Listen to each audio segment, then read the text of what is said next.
One interesting abstract is by Dr. Short and the group at MD Anderson on a chemotherapy-free regimen that utilizes blinatumomab and ponatinib for patients with Philadelphia-positive ALL. This was a single-arm phase 2 study in 28 adults with newly diagnosed or relapsed/refractory ALL, Philadelphia-positive ALL, and the overall response rate was 95%, with over 85% achieving complete molecular remission in both cohorts. This is really incredible.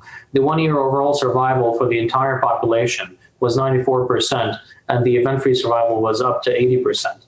Of course, the numbers were a little bit less for patients with relapsed refractory disease, but this is still very encouraging for a chemotherapy-free regimen in this setting.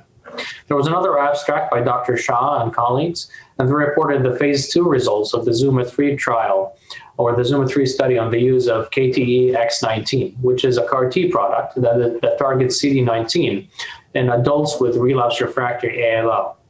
The median age for their cohort was 40 years, and almost half of them received at least 3 or more therapies, including blinatumomab, inotuzumab, or allogeneic transplantation. At a median follow-up for around 16 months, the complete remission rate was 71%, with a median duration of response of almost 13 months and median overall survival of 18 months.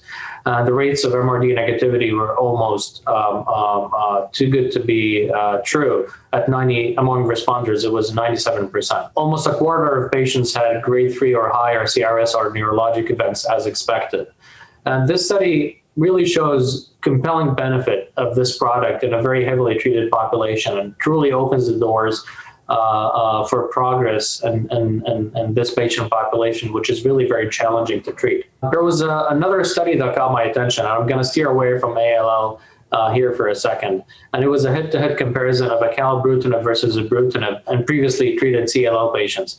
And patients were randomized to receive either Acalabrutinib or Ibrutinib.